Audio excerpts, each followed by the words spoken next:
Friends, நம்ம இந்த வீடியோவில் பார்க்க போகிறது என்னென்னு பார்த்தீங்கன்னா டிஎன்யூஎஸ்ஆர்பி எஸ்ஐ எக்ஸாமுக்கான சைக்காலஜி கொஷின்ஸ் தான். ஸோ ஆல்ரெடி கிட்டத்தட்ட ஒரு 85 கொஷின்ஸ் நம்ம போட்டிருக்கோம் வீடியோஸ். அது எல்லாமே பிளேலிஸ்ட்டில் இருக்குது, செக் பண்ணி பாருங்கள். ஸோ இன்றைக்கி ஒரு 5 கொஷின்ஸ் வீடியோஸ் பார்க்கலாம். இதில் என்ன கொடுத்துருக்காங்கன்னு பாருங்கள். In joint family there are father and mother and 3 married sons and 1 unmarried daughter. So ஒரு அம்மா அப்பா இருக்காங்க. Okay, so mother and father இருக்காங்க. இவங்களுக்கு 3 கல்யாணமான பசங்க. ஸோ 3 பசங்க மேரிட் ஆனவங்க, 4ஆவதாக ஒரு பொண்ணு அவங்க மேரிட் ஆகலை.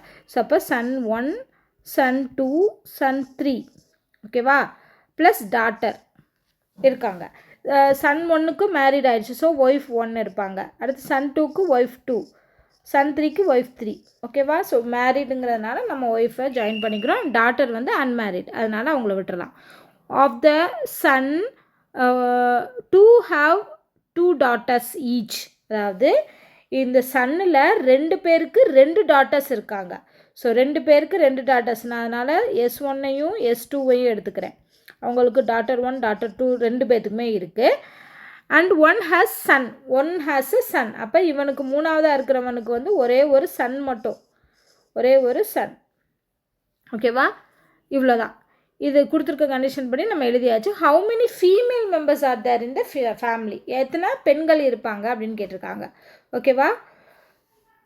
இங்கே நல்லா பாருங்கள். அம்மா 1, wife 1, wife 2, wife 3 and daughter. அடுத்து இங்கே வரும்போது டாட்டர் 1, டாட்டர் 2, டாட்டர் 1, டாட்டர் 2, இவர் சன்னு. ஸோ அப்போ எத்தனை பேர்? 1 2 3 4 5 6 7 8 9. ஸோ டோட்டல் எவ்வளோ மெம்பர்ஸ் ஃபீமேலாக இருப்பாங்கன்னா 9 மெம்பர்ஸ். ஸோ ஆன்சர் இதுக்கு 9.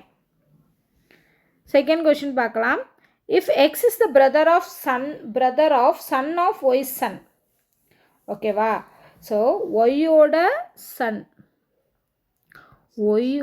சன்னு, ஓகேவா. ஒய்க்கு ஒரு சன் இருக்குது. இந்த சன் ஆஃப் ஒய் சன், அதாவது ஒய்யோட சன்னோட சன்னு, அப்படி தானே வருது. ஒய்யோட சன்னோட சன்னு, ஒய்யின் மகனுடைய மகனின் சகோதரர் எக்ஸு. ஸோ இந்த ஜென்ரேஷனில் இங்கே இருக்க சன்னோட பிரதர் தான் எக்ஸ். அப்போ என்ன அர்த்தம்னா இந்த சன்னுக்கு 2 பசங்க, 2 குழந்தைங்க இருக்குது அப்படின்னு தானே அர்த்தம். Then how is Y X is related to Y. இந்த எக்ஸுக்கும் ஒய்யுக்கும் என்ன ரிலேஷன்? ஸோ எக்ஸ் ஒய்யோட என்ன ரிலேஷனில் இருப்பார்னா ஒய்யோட பேரனோ பேத்தியோ, ஓகேவா. So grandson or grand டாட்டராக இருக்கலாம். இங்கே என்ன சொல்லியிருக்காங்க? X is the brother. இப்போ எக்ஸோட ஜெண்டர் சொல்லிட்டாங்க, இது ஒரு ஆண் அப்படின்னு. ஸோ அப்போது ஒய்க்கும் எக்ஸுக்கு என்ன ரிலேஷன்னா எக்ஸோட தாத்தாவோ பாட்டியோ தான் ஒய், ஆனால் ஒய்யோட பேரே எக்ஸு. ஸோ அப்போ ஆன்சர் என்ன வரும்? பேரன், கிராண்ட்சன். ஏன்னா இவனோட ஜெண்டர் இங்கே கொடுத்துட்டாங்க, ஆணுன்னு கொடுத்ததுனால, பிரதர்ன்னு சொன்னதுனால நம்ம ஜெண்டரை ஃபைன் பண்ணிட்டோம். இப்போ இந்த ஜெண்டர் ஃபைன் பண்ணலைன்னா கிராண்ட்சன்னு போட முடியாது, ஏன் கிராண்ட் டாட்டராக கூட இருக்கலாம், ஓகேவா. ஸோ அதனால் இங்கே ஜெண்டர் தெரிஞ்சால் மட்டும்தான் ஆன்சர் பண்ண முடியும். அடுத்த question. M is the brother of N. M is the, எம்மும் டியும் சேம் ஜென்ரேஷன் தான். M is the brother of N, sorry D இல்லை என், ஓகேவா. பிரதர் ஆஃப் என்னன்னா என்ன அர்த்தம்? எம்மோட ஜெண்டர் சொல்லிட்டாங்க, இவர் ஒரு ஆண் அப்படின்னு. அடுத்து B is the brother of N. B என்னோட பிரதர், அப்போ பியும் என்னது? அதே ஆண் தான். ஸோ அப்போ இவனும் 3 பேருமே siblings. And M is the brother of D. M is the brother, already M ஆண்னு சொல்லியாச்சு. அப்போ இவர் டியோட பிரதர். அப்போ டியும் இவங்க கூட பிறந்தவங்க தான், பட் டியோட ஜெண்டர் தெரியாது. இப்போ இதில் ஜெண்டர் யாருக்கு தெரியும்? எம்முக்கும் பிக்கும் மட்டும்தான் தெரியும். இவங்க 2 பேரும் ஆணுன்னு தெரியும், என்னு அண்ட் டிக்கு தெரியாது. இவங்க எல்லாருமே சேம் ஜென்ரேஷன் அண்ட் கூட பிறந்தவங்க எல்லாருமே சிப்ளிங்ஸ். இப்போ which of the following statement is definitely true. இதை பொறுத்தளவுக்கு எது கரெக்டான ஸ்டேட்மெண்ட் கண்டுபிடிக்கணும். N is the brother of பின்னு சொல்லியிருக்காங்க. என் ஆனா பெண்ணானே தெரியாது, அப்படிங்கிறப்போ இது வராது. பிரதர்னு சொன்னது தப்பு. அதே தான் அடுத்ததுக்கும். N is the brother of D. D எண்ணுக்கு ரிலேஷன், அதாவது ஜெண்டர் என்னன்னு தெரியாது. ஸோ அப்போ அதுவும் தப்பு. M is the brother of B. M already ஆணுன்னு சொல்லிட்டோம். அப்போ பியோட பிரதர், எஸ் கரெக்டு. அடுத்து D is the brother of M. டியோட ஜெண்டர் நமக்கு தெரியாது, அப்போ இங்கே சொல்ல முடியாது. ஸோ இப்போ ஆன்சர் இதுக்கு ஆப்ஷன் சி தான் கரெக்ட். டெஃபினட்டாக ட்ரூவாக இருக்க போகிறது M is brother of B. Next question பாருங்கள். ஸோ இது ஒரு சர்க்கிள் ஃபேஸிங் சீட் அரேஞ்ச்மெண்ட் கொடுத்துருக்காங்க. ஸோ நம்ம என்ன பண்ணணும், சர்க்கிளை வரையணும், வரைஞ்சிக்கரலாம். அண்ட் இதில் என்ன சொல்லிட்டோம், ABCDEFG மொத்தம் 7 பேர். ஸோ 7 பேரை நம்ம உட்கார வச்சிடலாம். 1 2 3 4 ஆப்போசிட்டாக உட்கார வச்சோம்னா நம்மளால் ஃபைன் பண்ணுறது ஈஸி.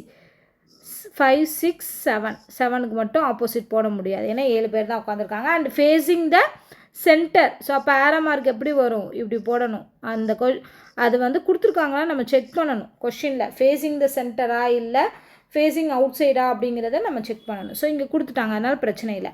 இப்போ என்ன இருக்குது, E is neighbour of A and D.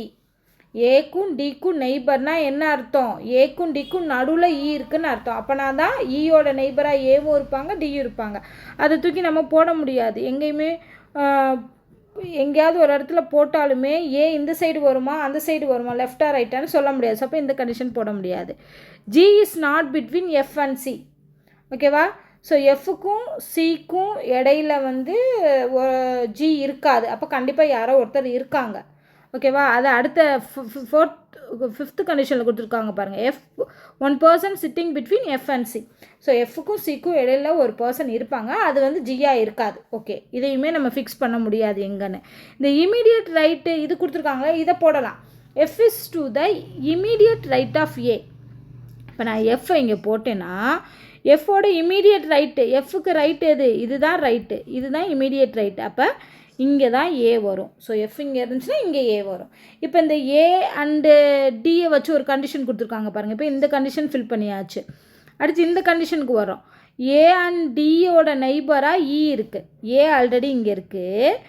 அப்போ நான் இந்த இடத்துல இ போட முடியாது, ஏன்னா எஃப் ஆல்ரெடி இருக்குது. அப்போ இங்கே தான் இ போட முடியும். இங்கே இ போட்டால் இங்கே தான் டி வரும். ஏன், ஏவும் டியும் ஈயோட நெய்பர்ஸ். அப்போ இ இங்கே நடுவில் வந்தால் மட்டும்தான் ஏ அண்ட் டி வந்து நெய்பர்ஸாக இருக்க முடியும். அப்போ இதை ஃபிக்ஸ் பண்ணியாச்சு. அடுத்து இன்னொரு கண்டிஷன் இருக்குது பாருங்கள். G is not between F and C. எஃப்க்கும் சி இங்கே போட்டால் தான் நடுவில் இங்கே ஜி வராதுன்னு சொல்ல முடியும். ஸோ அப்போ இங்கே ஜி வரலன்னா கண்டிப்பாக இங்கே தான் ஜி வரும். எஃப்க்கும் சிக்கும் இடையில ஒரு பர்சன் இருக்காங்கன்னு சொல்லியிருக்காங்க. அந்த பர்சன் மிச்சம் இருக்க பர்சன் யார், பி தான். ஸோ அப்போ இதுதான் வந்து ஆர்டரில் வரும். ஓகேவா.